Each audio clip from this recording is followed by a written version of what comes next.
بسم الله الرحمن الرحيم. عن النبي صلى الله عليه وسلم رغم أنفه من أدرك رمضان فلم يغفر له أو كما قال عليه الصلاة والسلام. معزز حاضرین کرام اور قابل قدر ماؤں اور بہنوں، ہمیں اس بات پہ غور کرنے کی ضرورت ہے کہ حضور اکرم صلی اللہ علیہ وسلم نے مسلمانوں کے بارے میں خاص طور پر جو رمضان کے مہینے کو پالے اور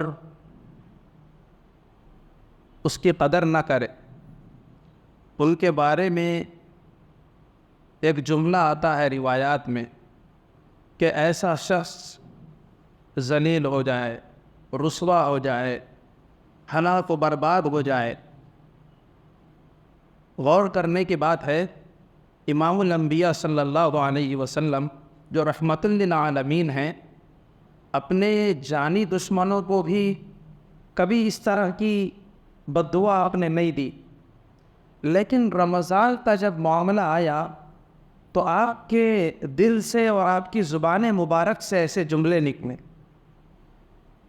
اس پہ ہمیں غور کرنے کی ضرورت ہے کہ ایسا کیوں فرمایا اور اس کی وجہ کیا ہے، جبکہ آپ صلی اللہ علیہ وسلم کی عادت شریفہ اور آپ کا مزاج ایسا نہیں۔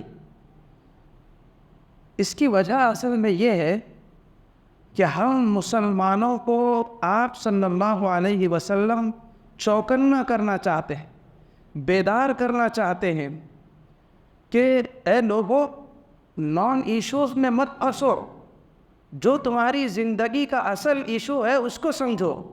ہماری زندگی کے کیا مسائل ہیں، بڑے عجیب و غریب ہے، اگر سوچے تو ہنسی آتی ہے۔ کیا پریشان ہے رمضان میں کس کے واسطے؟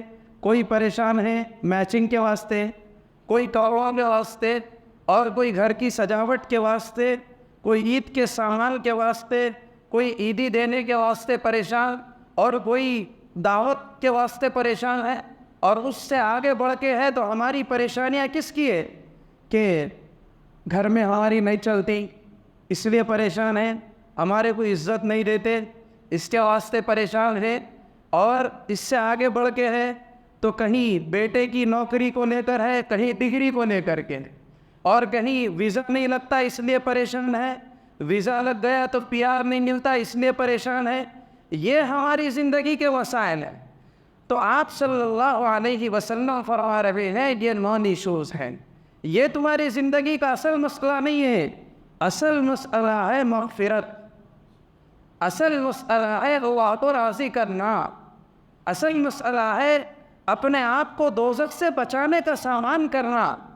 رمضان جیسا بابرکت مہینہ دیا گیا اور اس میں ساری سہولیات دے دی گئی، ایک بندہ گناہ کرتا ہے تو پھر وہ اللہ کے غضب کا مستحق ہوتا ہے، تو اللہ نے ہیلپ کے لیے رمضان شروع ہوتے ہی شیاطین کو اریسٹ کر دیا۔ بس اب انسان کا جو زور ہوتا ہے گناہ کرنے کا وہ ٹوٹ جاتا ہے، اور دوسرا انسان کو گناہ پہ آمادہ کرتا ہے اس کا نفس، تو روزہ رکھ کر کے اس کے نفس کی کمر توڑ دی۔ تو اب گناہ سے بچنا کیا مشکل ہو گیا؟ تو گناہ سے بچنا کوئی مشکل نہیں ہے، اور نیکی کرنا بڑا آسان ہے۔ پھر بھی اس کے باوجود اگر کوئی بندہ اس جانب توجہ نہیں دیتا ہے کہ میں اپنے گناہ معاف کرا لوں، یعنی ہلاک و برباد ہو جائے وہ شخص جو رمضان کو پائے اور اس کی بخشش نہ ہو، تو بخشش کیا آٹومیٹکلی ہو جائے گی؟ یہ کوئی واشنگ مشین ہے اس میں ڈال کے نکال دیا تو دھلائی خود بخود ہو گئی؟ نہیں، اس میں کچھ مینول پروسیس بھی کرنا پڑتا ہے، اس میں بندے کو اپنی کوشش بھی کرنا پڑتا ہے، یعنی بندے کو دھیان دینا پڑتا ہے کہ مجھ سے کیا کیا گناہ ہو رہے ہیں، پھر اس پہ شرمندہ ہونا، پھر اس کی معافی مانگنا اللہ سے، یعنی توبہ کرنا۔ جب بندہ توبہ کرتا ہے تو اللہ بڑی آسانی سے قبول فرما لیتے ہیں۔ روایات میں آتا ہے کہ بندہ جب توبہ کرتا ہے تو اللہ تعالیٰ اس سے اتنا خوش ہوتے ہیں جیسے کوئی شخص سواری پہ بیٹھ کے جنگل میں جا رہا ہو اور جاتے جاتے تھک گیا تو کہیں آرام کرنے کے لیے بیچ جنگل میں ابھرا ہوا ہے، چاروں طرف سناٹا، کوئی چیز نہیں ہے، اور اس نے تھک کے دیوار کو ٹیک لگا کے سو گیا، اور اٹھ کے دیکھا تو اس کی سواری غائب، سواری پہ کا سامان غائب، وہی اس کی پوری کائنات تھی۔ پھر اس نے دیکھا، ادھر دیکھا ادھر دیکھا، کہیں کوئی چیز نظر نہیں آئی، اتنا ڈھونڈا کہ ڈھونڈتے ڈھونڈتے تھک گیا، تھک کے پھر سو گیا مایوس اور نا امید ہو کے۔ اور جب اس کی آنکھ کھلی تو دیکھا کہ اس کی سواری سامنے کھڑی ہے، تو اس مسافر کو کتنی خوشی ہوتی ہے کہ پھر سے اس کو زندگی کی ایک نئی آس پیدا ہو جاتی ہے۔ بس اس بندے کو جتنی خوشی ہوتی ہے بھاگا ہوا اونٹ واپس لوٹ کے آنے سے، اس سے کہیں زیادہ اللہ کو خوشی ہوتی ہے بندہ جب توبہ کرتا۔ تو کہنے کا مقصد یہ ہے کہ رمضان کی قدر کرنا یہ ہے کہ اپنے گناہوں کو یاد کر کے ایک ایک گناہ سے توبہ شروع کر دینا۔ تو یہ ہے رمضان کی قدر۔ ہم رمضان کی قدر یہ سمجھتے ہیں کہ ساری رات جاگنا، شبینہ کرنا، 3 دن میں قرآن پڑھنا، اس کو ہم رمضان کی قدر سمجھتے ہیں۔ حالانکہ قدردان وہ بندہ ہے جو اپنے اندر تقوی پیدا کرے، اور تقوی پیدا کرنے کا مطلب ہے گناہ کو چھوڑنا اور اللہ کی بندگی پہ لگنا۔ جو اللہ کو ناپسند ہے وہ چیزیں چھوڑنا، اور جو پسندیدہ ہے اس کو اختیار کرنا، اللہ کی معصیت سے اور نافرمانی سے بچنا اور توبہ کرنا۔ اور بزرگان دین نے تو اتنا آسان بنا دیا کہ توبہ تو اللہ ہر حال میں قبول کرتے ہی ہیں۔ بندہ جب سچے دل سے معافی مانگے، شرمندہ ہو جائے اور زندگی بھر چھوڑنے کا ارادہ کر لے، بھلے وہ اپنے اس ارادے پر قائم نہ رہے تو کوئی مشکل بات نہیں ہے۔ جیسے وضو ٹوٹ جائے تو پھر وضو بنا لیتے ہیں، توبہ ٹوٹ جائے تو پھر توبہ کر لینا چاہیے، لیکن ارادہ تو یہ رکھنا چاہیے کہ اب کبھی اس گناہ کے قریب نہیں جانا ہے، بس اتنا ہی اللہ چاہتے ہیں۔ اور توبہ اتنا آسان ہے، بزرگان دین نے فرمایا کہ وہی رمضان کا 1 مہینہ ہے، اس کے ذریعے سے اللہ پریکٹس کروانا چاہتے ہیں، اور وہ یہ ہے کہ نفس کا جو حال ہے وہ چھوٹے بچے جیسا ہے۔ اس کو بالکل اگر کہو کہ نہیں کرنا ہے تو وہ اور زیادہ آمادہ کرے گا کہ نہیں، وہ گناہ کے تو مزے ہیں، وہ کیسے چھوٹ سکتے ہیں۔ تو نفس کو چھوٹے بچے کی طرح بہلاؤ اور پھسلاؤ، کبھی تو یہ کہو کہ نہیں یہ مزے ہم کو جنت میں لینا ہے تو مان جائے گا، اور اگر اتنا نہیں تو پھر اس کو ایسے مناؤ کہ یہ رمضان بھر تک تو چھوڑ دیں گے، رمضان کے بعد دیکھا جائے گا، تو پھر آسان ہو جائے گا۔ جیسے بے نمازی ہے، وہ یہ سوچ لے کہ بھائی رمضان ہونے تک تو پوری نمازیں پڑھنا، تو اس کی برکت یہ ہوگی کہ رمضان بھر جب نمازیں پڑھے گا تو جس طرح گناہ کا ایک مزہ ہے، ایسے ہی خدا کی پسند نیکی کے بھی مزے ہیں۔ جب نیکی کے مزے لگ جائیں گے تو جس طرح گناہ مزہ لگنے کی وجہ سے نہیں چھوٹتا، ایسے ہی تقویٰ بھی اس کا اپنا مزہ ہے، وہ جب لگ جائے گا تو پھر نیکیاں بھی نہیں چھوٹتی ہے اور آگے نیکی کرنا آسان ہو جاتا ہے۔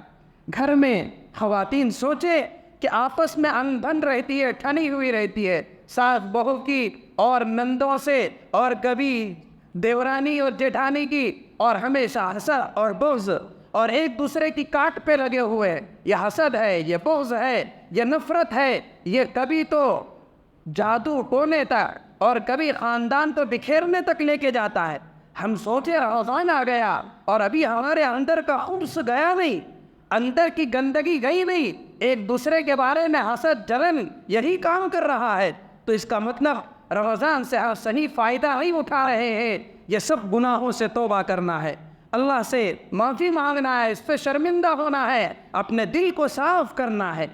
اسی طریقے سے ہر گناہ کا حال ہے کہ جو جس گناہ میں پڑے ہوئے ہیں توبہ کی طرف توجہ دے، اور 1 مہینے کے لیے اپنے آپ کو پابند بنا لے، اور یہ 1 مہینے کی برکت سے پھر عادت پڑ جائے گی، اور پھر ہمارا رمضان ایسا رمضان ہو جائے گا کہ برس کے 11 مہینے تقوی کی زندگی گزارنے میں مددگار ہوگا۔ اس لیے ہمیں رمضان میں فوکس اس جانب کرنا ہے کہ جو گناہ پہلے سے ہو رہے تھے اس کی توبہ ہوئی یا نہیں ہوئی۔ توبہ اگر ہوئی تو پھر مغفرت ہے. بغیر توبہ کے اللہ کے پاس معافی نہیں ہے. یہ اللہ کی حکومت اندھیر نگری چوپٹ راج نہیں ہے کہ جیسا بھی رہو معافی سب ہو جائے گی. معافی چاہنے والوں کی معافی ہوگی. معافی کو جو لوگ اپنی زندگی کا مقصد بناتے ہیں پھر اس پروسیس پہ چلتے ہیں ان کی معافی ہوگی. جو تقوی اپنی زندگی میں لانا چاہتے ہیں تو ان کو اللہ تقوی عطا فرماتے ہیں. تقوی کے لیے دین کی اور دینداروں کی مجلس میں اور صحبت میں حاضر ہونا اور بار بار اس کا مذاکرہ کرتے رہنا اور اپنے گناہوں پر نظر رکھنا اور پورے گناہ نہ صحیح ایک ایک گناہ تو کر کے چھوڑنے کی عادت ڈالنا دھیرے دھیرے ہی صحیح. اور اس دنیا میں اور رمضان میں خاص طور پر بار بار اپنے گناہوں کو لے کے اللہ کے سامنے روتے رہنا. صحابہ کرام بزرگان دین کی زندگیوں کو پڑھیے, وہ زیادہ غمگین کیوں رہتے تھے؟ وہ اللہ کے سامنے روتے دھوتے کیوں تھے؟ وہ جائیداد کے واسطے, بینک بیلنس کے واسطے, حکمرانوں کے ظلم کے واسطے سامنے نہیں روتے تھے, بلکہ وہ تو اپنی مغفرت کو لے کر کے روتے تھے. پتہ نہیں اللہ کس بات پہ پکڑ فرمانے تو پھر ہم پھنس جائیں گے. اس لیے ہم ہمیشہ اپنی آخرت کو یاد رکھیں کہ اللہ تبارک و تعالی حشر کے میدان میں جب بندوں کو پکڑ کرنے پہ آتے ہیں تو بندے وہاں کی رسوائی سے ڈر کے نبیوں کے پاس آ کے کہتے ہیں ہمارا حساب کروا دیجئے. سب کے سامنے ذلیل و رسوا ہونا ہمیں اچھا نہیں لگتا. اگر ہم دوزخی ہیں تو دوزخی میں چلے جائیں, لیکن یہاں کی ذریعہ ہم برداشت کرنا نہیں چاہتے. تو رمضان کی ناقدری کرنے والوں کے لیے یہ بددعا دی گئی کہ وہ ذلیل ہو جائیں, وہ ہلاک و برباد ہو جائیں. جو رمضان جیسا مہینہ پائے پھر بھی اپنی مغفرت نہ کروائیں. مغفرت چاہنے سے ہوتی ہے, مغفرت کروانے سے ہوتی ہے. اللہ کے در تو کھلے ہوئے ہیں, اللہ دعا قبول کر رہے ہیں, اللہ نفس کو ویک کر رہے ہیں, اللہ شیطان کو بند کر دیے ہیں, اللہ قدم قدم پہ بندوں کی دعا پر آمین کہنے کے لیے فرشتوں کو بھیج رہے ہیں. اس کے باوجود بندہ توجہ نہیں دیتا, اپنے گناہوں کو بخشوانا نہیں چاہتا اور سچی توبہ کرنا نہیں چاہتا, تو اس سے بڑھ کر بد نصیب کون ہوگا؟ یعنی یہ بہت آسان کام ہے, پھر بھی نہیں کروا رہے ہیں. تو نبی کو اس پر دل پڑ رہا ہے کہ ہلاک و برباد ہو جائے لوگ, کہ اتنی آسانی کے باوجود اپنی مغفرت کو یقینی نہیں بنوا رہے ہیں اور مغفرت کو